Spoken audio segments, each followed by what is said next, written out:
What's up, ladies and gents, and welcome back to Forza Horizon 4, where we are back with another summer seasonal championship. And today we are doing Out for the Count, which is here. And it has a restriction of an 800 rated car, which probably does well in... what the hell? In cross-country racing, so you should probably take, I don't know, an SUV, a truck, something along the lines. I wouldn't pick the Bentley, I don't really know why it suggests them. But really anything up to a rating of 800 is fine. My favorites are either the Jeep Trailcat tuned up to 800, or as you can already see, which I have chosen, the Lambo Urus, because I haven't used that yet in a video, and a Trailcat already. Not sure, maybe not. Doesn't matter, we're just going to use this and we're going to make sure we win. I think for cross-country the Lambo is among the better ones, especially when tuned up to the 800 rating, which I didn't do. This is with stock Urus, stock standard car, 795 rating, which is about as close to 800 as you find in a stock car. And what I don't suggest is a truck. I don't know why you would use that. That's horrible to drive.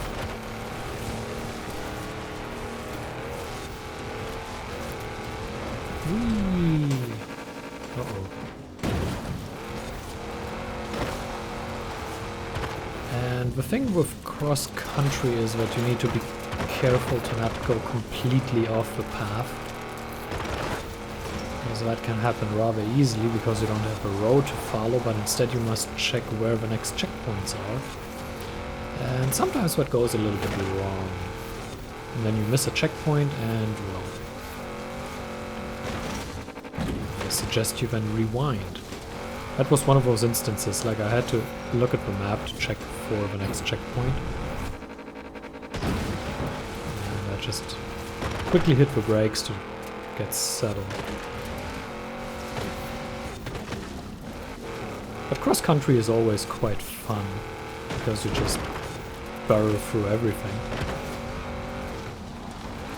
And that's why it's important to have a car that can handle everything, and usually these SUVs are pretty good at that. The off-road cars are pretty good at that. And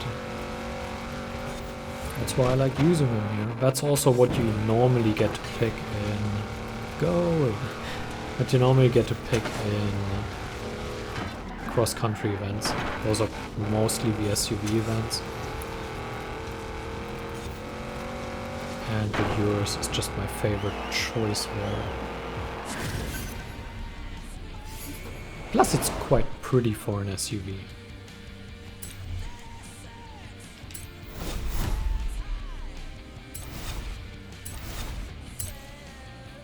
I mean, a lot of people like SUVs. I think most of them are ugly, but that one is okay. Alright, where are the next races? Here's one. And then there's one more remaining.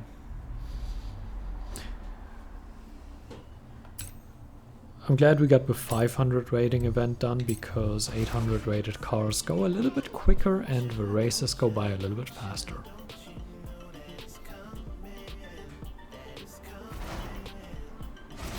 I mean, how can you say no to that front? That's a pretty cool car.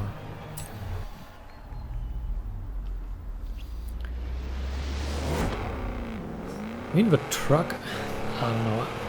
I really see no reason why you should use a truck for any event, really. Unless you're specifically tasked to do so. But yeah, I really don't see much of a reason for that.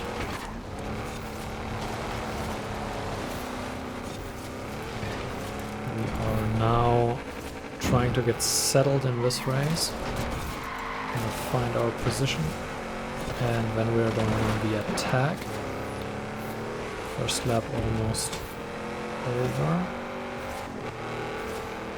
I'm just following them, slipstreaming, and now we're braking on the outside, shooting inside.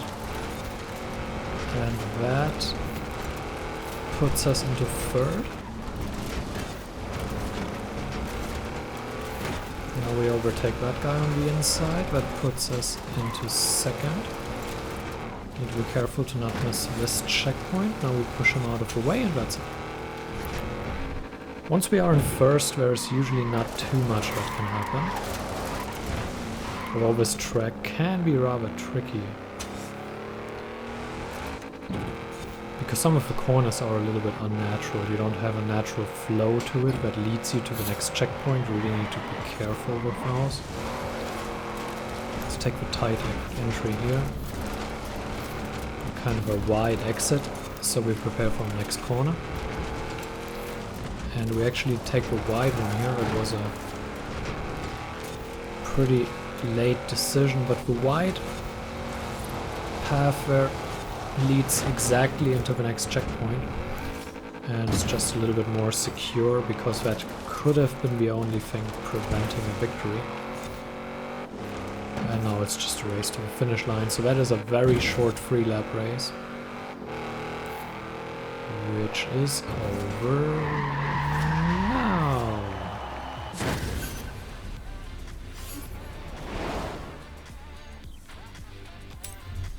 That's another 20 points. That puts us 8 points ahead.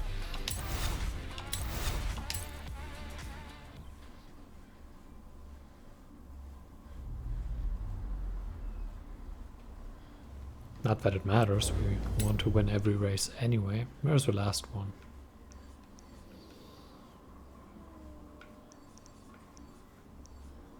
That's a good question. Where is the last one? There are too many symbols on this map. Hold on. Cross country. This one has been done already. There it is.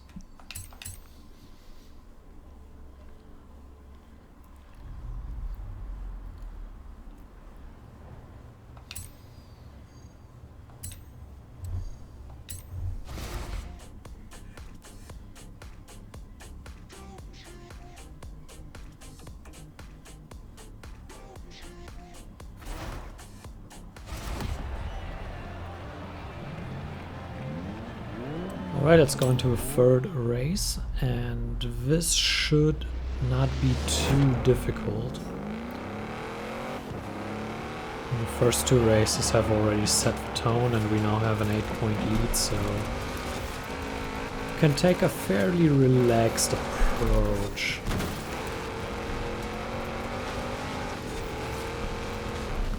I mean, obviously you still need to take the race seriously, you can't just come last and expect to win.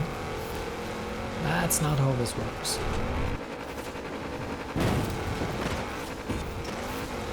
But generally speaking, there shouldn't be too much stopping us. We're taking a fairly offline approach here to not bump into these guys, because bumping obviously takes time. What the hell are they doing? Bumping obviously costs you time. We're now taking the drift around this guy. Now, here we are obviously all consolidate, because it was a very tight entry. And now we jump over him? No, we jump right next to him, okay.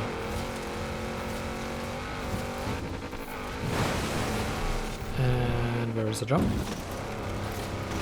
This is also perfect for... Sometimes you have dailies that you need to do an airborne pass. And events like this are perfect for it, because you get to jump quite a bit and get a lot of air skills, and then you just combine that with passes. The game is very lenient in that regard. That was a bit rough. 77% done, so that's good.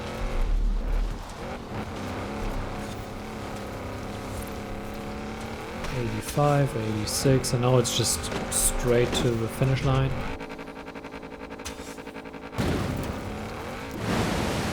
We have big enough of a lead where we don't really need to worry. Yeah, this guy isn't going to catch us. And that is it for the second event. Actually the third, the last one. That was quicker than expected. 18-point lead in the end. And as a reward you get... Come on, show it.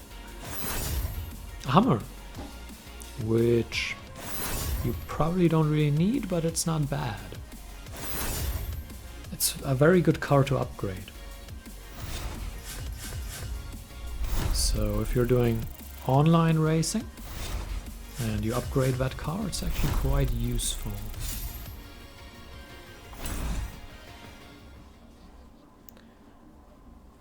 So this is it for our little off-road adventure, and I hope you enjoyed it. Thank you for watching, and until next time, farewell.